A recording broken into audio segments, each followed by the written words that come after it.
Good morning. देखिए, आज हम पाठ संख्या रविंद्र केलेकर द्वारा लिखित गद्य रचना पतझड़ में टूटी पत्तियां, उसको हम पढ़ेंगे। आइए सबसे पहले हम जानें इस दोनों प्रसंगों के बारे में।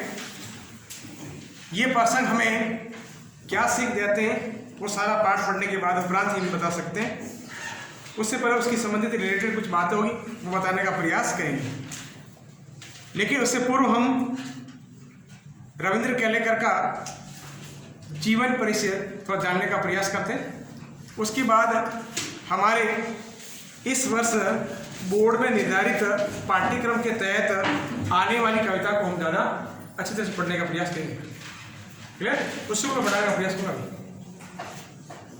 जो आज का टॉपिक हमारा पतझड़ में टूटी पत्तियां, उसमें दो प्रसंग है। ये दोनों प्रसंग कहलाते हैं। प्रसंग से तात्पर्य सीख किसे कहते हैं?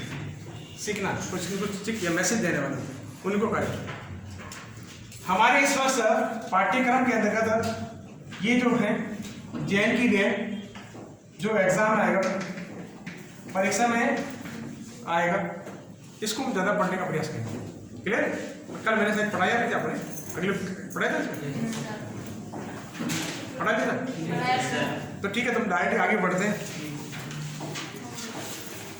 जैसा कि हमें बताया गया है कि इन दोनों प्रसंगों में अलग अलग मैसेज बताने का प्रयास किया गया है। रविंद्र केलेकर ने पहले प्रसंग के अंतर्गत जो गिन्नी का सोना है उसके अंतर्गत व्यवहारिकता और आदर्शवादिता दोनों के मध्य अंतर को बताने का प्रयास किया है। उसने शुद्ध सोने और गिन्नी के सोने दोनों को धातुओं के उदाहरण सहित लोगों को स्पष्ट करने का प्रयास किया। उसके साथ साथ हमारे राष्ट्रपिता गांधी के द्वारा अपनाए गए कार्य को बताने का प्रयास किया कि किस प्रकार गांधी जी अपने जीवन के अंतर्गत व्यवहारिकता के ऊपर आदर्शवादिता को रखते थे। वो सारा का सारा हमें पहले जो हमने पढ़ा है, प्रसंग पढ़ा, उसमें बताने का प्रयास किया। आइए आज हम पढ़ते हैं दूसरा, जिसका शीर्षक है जैन की देन। जैन की देन यह एक बौद्ध पद्धति है, या पद्धति कह सकते हैं, या बौद्ध रीति रिवाज के अनुसार क्या है वो पूरा हम प्रसंग पढ़े तब जानने का प्रयास करेंगे।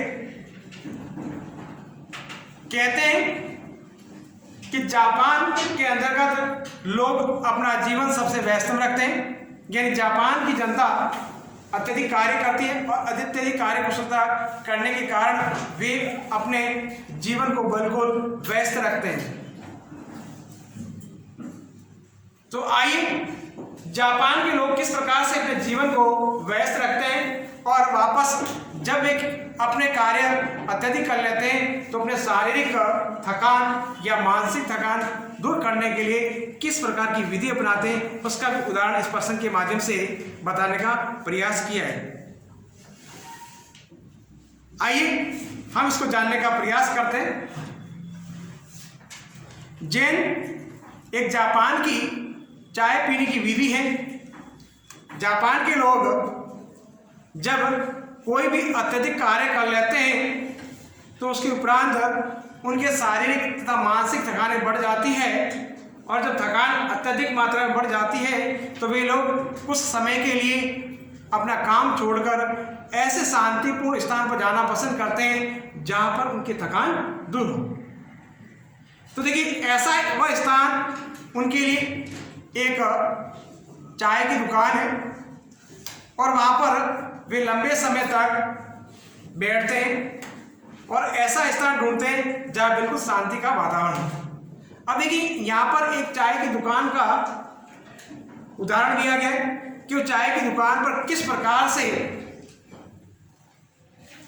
वहाँ की कार्यशैली की जाती है और आने वाले ग्राहक या जो कस्टमर है वो किस प्रकार संतुष्ट होकर जाता है। वो सारे के सारे इस प्रश्न को पढ़ने के बाद उपरांत हमें पता चलेगा। आइए हम इसे जानने का प्रयास करते हैं। लेखक कहते हैं कि जापान में मैंने अपने एक मित्र से पूछा यहाँ के लोगों को कौन सी बीमारी अधिक होती है, तो बतलाते हैं मानसिक यानी दिमाग की। उन्होंने जवाब दिया यहाँ के 80% लोग या 80% लोग मनोरुग्ण हैं, यानी मानसिक रूप से बीमार है, यानी उनका दिमाग का दर्द करना ज़्यादा रहता है, यानी सिर दर्द ज़्यादा रहता है। अब रहने की वजह जैसा कि हम जानते हैं, क्योंकि जापान के लोग अन्य देशों की तुलना में काम की गति ज़्यादा है, यानी काम ज़्यादा करते हैं। इसकी क्या वजह है, क्या कारण है? कहने लगे हमारे जीवन की रफ्तार बढ़ गई है। जापानीज लोगों के लिए कहा गया क्योंकि जीवन की रफ्तार बढ़ गई है, यहाँ कोई चलता नहीं बल्कि दौड़ता है, कोई बोलता नहीं बकता है। हम जब अकेले पढ़ते हैं तब हम अपने आप से लगातार बड़बड़ाते रहते हैं। अमेरिका से हम प्रतिस्पर्धा करने लगे, 1 महीने में पूरा होने वाला काम 1 ही दिन में पूरा करने की कोशिश करने लगे। वैसे भी दिमाग की रफ्तार हमेशा तेज ही रहती है, उसे स्पीड का इंजन लगाने पर वह 1000 गुना अधिक रफ्तार से दौड़ने लगता है। फिर एक क्षण यानी एक पल ऐसा आता है जब दिमाग का तनाव बढ़ जाता है और पूरा इंजन टूट जाता है। यही कारण है इससे मानसिक रोग यहाँ बढ़ गए। तो देखिए, इस गद्यांश के अंतर्गत लेखक ने बहुत अच्छे तरीके से समझाने का प्रयास किया है। कहते हैं कि वहाँ के लोग अपने काम में स्पीड बहुत बढ़ाते हैं, गति बहुत बढ़ाते हैं। वे लोग जो अन्य लोग 30 दिन से अंदर काम करते हैं, वे लोग सामूहिक रूप से मिलकर यानी इस काम को 1 दिन में करने का प्रयास करते हैं। जब व्यक्ति विशेष उस कार्य को अत्यधिक गति के यानी अत्यधिक स्पीड के कारण कर लेता है तो उसकी शारीरिक और मानसिक थकान बढ़ जाती है और इसी के कारण उनका मानसिक तनाव बढ़ जाता है, यानी दिमाग की शक्ति है वो धीरे धीरे क्षीण हो जाती है, यानी सिर दर्द करना प्रारंभ कर लेता है। कहते हैं कि शाम को वह मुझे लेखक कहते हैं कि शाम को वह मुझे एक टी सेरेमनी या चाय की दावत जिसे कह सकते हैं या चाय पिलाने के लिए ले गए। चाय पीने की एक विधि है, जापान में उसे चा नो यू कहते हैं या जापानीज भाषा में शब्द का प्रयोग करते हैं। हम चाय की दुकान कह सकते हैं या टी सेरेमनी कहते हैं। इसी तरह जापानीज भाषा के अंदर चा नो यू के नाम से बुलाते हैं। लेखक कहते हैं कि हम और हमारे मित्र दोनों चाय पीने के लिए उस स्थान की ओर गए। अब देखिए वह स्थान किस प्रकार और कौन से स्थान पर था, वो वहाँ पर भौतिक स्थिति को बताने का प्रयास करें। कहते हैं कि वह एक 6 मंजिली इमारत थी जिसकी छत पर दफ्ती की दीवारों वाली, दफ्ती माने लकड़ी की दीवारें, दफ्ती की दीवारों वाली और तातामई टाट पट्टे वाली जो सटाई वगैरह बनाते हैं ना, आपने देखा होगा। कई बार हम देखते हैं जब हमारी जो दुकानें हैं वो तो बिल्कुल क्या कहना चाहिए, चाय की दुकानें पर रोड पर बना हुई ये 3री श्रेणी की आती हैं, क्योंकि छोटी सी लॉरी हो और उस पर चाय बनाकर अपने ग्राहकों को संतुष्ट करते हैं। देखिए जैसे लोग जैसी स्थिति, लेकिन जब हमने देखा होगा जब आप रेस्टोरेंट में जाते हैं तो वहाँ किस प्रकार से जो बैठने की व्यवस्था होती है वो किस प्रकार से होती है। तो यहाँ देखिए उसने सिटिंग अरेंजमेंट के बारे में बताने का प्रयास किया कि किस प्रकार से जब 6 मंजिल इमारत सबसे ऊपर गए और वहाँ पर किस प्रकार की दीवारें थी और वहाँ दीवारों के अंदर किस प्रकार से चटाई वगैरह लगी हुई थी जो बांस की थी। वे कहते हैं कि जमीन वाली एक सुंदर पर्णकुटी थी, जैसे जिस प्रकार से जमीन पर बनाने वाली झोपड़ी बनती है। पर्ण माने पत्तियाँ, कुटी माने झोपड़ी, यानी एक बढ़िया सुंदर सी एक पत्तियों की झोपड़ी थी। फिर कहते हैं कि बाहर बेडसा यानी बेडंगा, बाहर बेडसा एक मिट्टी का बर्तन था, उसमें पानी भरा हुआ था। हमने अपने हाथ पांव इस पानी से धोए, तौलिए से पोंछे और अंदर गए। अंदर साजिन था चाय बनाने वाला बैठा था, उसे देखकर वह खड़ा हुआ, हमें देखकर वह खड़ा हुआ, कमर झुकाकर उसने हमें प्रणाम या नमस्कार किया। फिर उसने अपनी भाषा के अंदर कहा दोजो, यानी इसका अर्थ होता आइए या तशरीफ लाइए। यानी वेलकम जिसे कहते हैं आप, कहकर स्वागत किया, बैठने की जगह हमें दिखाई, फिर देखिए अंगीठी लगाई, यानी जैसे सिगड़ी कहते हैं, जहाँ अंगार रखे जाते हैं और उस पर आग लगाई जाती है, उसे अंगीठी कहते हैं। उस पर चायदानी रखी, चाय का बर्तन रखा। अब देखो किस प्रकार से वो विधि बनाता है उसको बताने का प्रयास किया है। दुकान कौन से स्थान पर थी, फिर देखिए चाय बनाने की जो टेक्निक है वो बहुत बढ़िया गरिमापूर्ण से बनाने की विधि है, उसको बताने का प्रयास किया कि वो व्यक्ति किस प्रकार से कार्य करता है। बगल यानी पास के कमरे में जाकर कुछ बर्तन ले आया, तौलिए से बर्तन साफ किए। सभी क्रियाएं बड़ी गरिमापूर्ण ढंग से की गई, यानी बड़ी आराम से तरीके से की गई।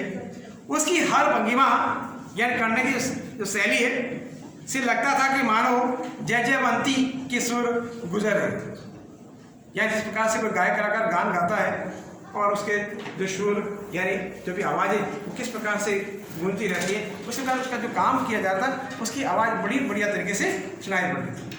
वहाँ का वातावरण इतना शांत था कि चायदानी के पानी का खड़बड़ाना भी सुनाई दे रहा था। कहते वहाँ बैठे थे, वहाँ का माहौल इतना शांत था, पीसफुल था कि वहाँ जो चाय जो बोल रही थी बर्तन के अंतर्गत उसकी भी आवाज़ सुनाई दे रही थी। फिर कहते हैं कि चाय तैयार हुई, उसने वह प्यालों से भरी, फिर वे प्याले हमारे सामने रख दिए गए। वह हम केवल 3 मित्र थे, 3 से तात्पर्य 2 तो ये और तीसरा चाय बनाने का। इस विधि में शांति मुख्य विषय बात होती है, इसलिए वह 3 से अधिक आदमियों को प्रवेश नहीं दिया जाता, यानी उस टी सेरेमनी के अंतर्गत अधिकतम 3 लोग रह सकते हैं। प्याले में 2 घूंट से अधिक चाय नहीं थी। हम होठों से प्याला लगाकर एक एक बूंद चाय पीते रहे। करीब 1.5 घंटे तक चुटकियों का ये सिलसिला चलता रहा। पहले 10 से 15 मिनट तो मैं उलझन में रहा, फिर देखा कि दिमाग की रफ्तार या दिमाग की गति या स्पीड धीरे धीरे धीमी होती जा रही थी, क्योंकि वे लोग काम करने के बाद थकान से लौटे थे और अपनी मानसिक शांति करने के लिए उस स्थान पर आए हुए थे। तो इसलिए वो क्रिया को बता रहे हैं कि किस प्रकार से हमें मानसिक शांति मिल रही थी। वे कहते हैं वहाँ बैठने के उपरांत धीरे धीरे हमारी शांति मिल रही थी। फिर कहते हैं कि थोड़ी देर में बिल्कुल बंद भी हो गए। मुझे लगा मानो अनंत काल जो कभी समाप्त होने वाला, अनंत काल में मैं जी रहा हूँ, यहाँ तक कि सन्नाटा भी मुझे सुनाई देने लगा। यानी वहाँ की इतनी शांति थी कि वहाँ छोटी मोटी कोई भी हलचल हो जाए तो उसकी भी आवाज़ सुनाई पड़ती थी। वे कहते हैं कि अक्सर हम या तो गुजरे हुए दिनों की खट्टी मिट्टी यादों से उलझते रहते हैं या भविष्य के रंगीन सपने देखने रहते हैं। हम या तो भूतकाल में रहते हैं या भविष्य में। कि मानव के श्रेणी को बताने का प्रयास है कि मनुष्य आज के जीवन के अंतर्गत या तो अपने भविष्य का सोचता है या बीते हुए काल में जो कार्य कर लिया उसके लिए पछतावा करता है। इस प्रकार में यानी भूत और भविष्य में ज़्यादा समय बिताता है। लेकिन लेखक यहाँ पर हमें कुछ और कहना चाहते हैं। वे कहते हैं कि असल में कोई काल मिथ्या है, यानी भ्रम है। मिथ्या सर्व भ्रम। एक चला गया, दूसरा आया नहीं, दोनों भ्रम है। एक तो चला गया जिसके लिए सोचना निरर्थक है, एक आने वाला आएगा तब देखेंगे, लेकिन हम तो वर्तमान में जी रहे हैं। इसलिए कहते हैं एक चला गया, दूसरा आया नहीं। हमारे सामने जो वर्तमान क्षण है यानी वर्तमान पल है, वही हमारे सामने बिल्कुल सत्य है। उसी में जीवन जीना चाहिए। चाय पीते पीते उस दिन मेरे दिमाग में भूत और भविष्य दोनों ही काल उड़ गए, यानी दोनों कालों के बारे में सोचना मैंने बंद कर दिया। केवल वर्तमान क्षण सामने था और वह अनंत काल जितना विस्तृत था। यानी जो वर्तमान क्षण था जो हम बैठे थे और वो सामने गया था, वो जैसे अनंत काल की तरह बहुत बड़ा था। वे बताते हैं कि जीना किसे कहते हैं उस दिन मुझे मालूम हुआ, और जैन परंपरा की बड़ी देन मिली है तो जापानियों को, यानी जो ये विधि है वो जापानियों को मिली है। तो देखिए लेखक ने इस प्रश्न के माध्यम से हमें जो मूलभूत बातों को समझाने का प्रयास किया है कि जापान के लोग इस विधि को अपनाते हैं। वो क्यों अपनाते हैं, जैसा कि यहाँ पर स्पष्ट कर दिया। व्यक्ति अपने कार्य में इतना लीन हो जाता है कि अपने शरीर को कई गुना अधिक काम कर लेता है, और जब व्यक्ति अधिक काम कर लेता है तो उसका शरीर और मानसिक दोनों थकान के शिकार हो जाते हैं। इसलिए कहते हैं कि जापान के लोग, अत्यधिक लोग मानसिक रोगी या मनोरोगी से कहा गया है, यानी सर दर्द की समस्याओं से ज़्यादा जूझते हैं। अब वहाँ के लोग जब इस प्रकार की स्थिति से जूझना शुरू कर देते हैं तो उनमें से जो भी लोग शांति स्थापित करना चाहते हैं या अपने मानसिक शांति को कम करना चाहते हैं तो वहाँ पर इस जैन पद्धति को अपनाते हैं जो बौद्ध दर्शन के अनुसार उन्होंने बताई है। वे लोग अपने मानसिक शांति के लिए ऐसे स्थान को ढूंढते हैं जहाँ उन्हें बिल्कुल शांति मिले। अब शांति लेने के लिए वे ऐसी दुकान को ढूंढते हैं जहाँ पर बिल्कुल शांत वातावरण हो। तो ऐसे वातावरण स्थिति को रखने के लिए या जापान के अंदर जैन विधि कहा जाता है। तो देखिए, इस प्रकार से लेखक ने हमें बहुत ही बढ़िया तरीके से इन दोनों प्रसंगों के अंदर बताने का प्रयास किया। उसके साथ साथ लेखक ने जापान तथा अन्य देशों की कार्य शक्ति को भी बताने का प्रयास किया। हमारे भारतवर्ष के लोग किस प्रकार से कार्य करते हैं वो भी हमसे समझाने का प्रयास किया है। यानी उन्होंने थोड़े में बहुत कुछ कहने का प्रयास किया है। हम सभी जानते हैं कि हम किस प्रकार से कार्य करते हैं। हम भारत के अंतर्गत जब हम काम करते हैं तो काम नहीं करते, उसकी तुलना में ज़्यादा समय को वेस्ट करते हैं, फालतू समय ज़्यादा बिताते हैं, चाहे पढ़ाई का लो या काम को लो, कोई भी काम थोड़ा करते हैं, समय फालतू करते हैं। लेकिन जो विकसित देश हैं, विकासित देश हैं, उन देशों के अंतर्गत वहाँ के जो लोग हैं वे कार्य ज़्यादा करते हैं। जो उनका टारगेट होता है उनसे भी ज़्यादा काम कर लेते हैं। वे अपनी जो लाइफ है बिल्कुल बिजी रखते हैं और इसके कारण इस प्रकार की उनको प्रॉब्लम आ जाती है और उस प्रॉब्लम को दूर करने के लिए इस प्रकार की विधि भी अपनाते हैं। तो देखिए, सबसे महत्वपूर्ण जो बात थी कि जब जापान के लोग अपने मानसिक रूप से परेशान हो जाते हैं तो वो इस प्रकार की विधि का प्रयोग करते हैं। इस गद्य रचना के अंतर्गत जो भी है पाठ है हमारा, इस प्रश्न के अंदर कोई किसी को समझ में आया तो पूछ सकता, बता सकता। इस पाठ से रिलेटेड कोई अपने दिमाग में प्रश्न हो? हमने पहले जो प्रश्न था हमने पहले पढ़ लिया था। दूसरा हमारा था जो मैंने आज आपको बता दिया। इसके अंदर और कोई बात हो, कठिन शब्द हो, पंक्तियाँ हो या इससे रिलेटेड आपको मन में कोई ऐसा प्रश्न हो शब्दों के बारे में तो बेझिझक पूछ सकते हैं। क्लियर?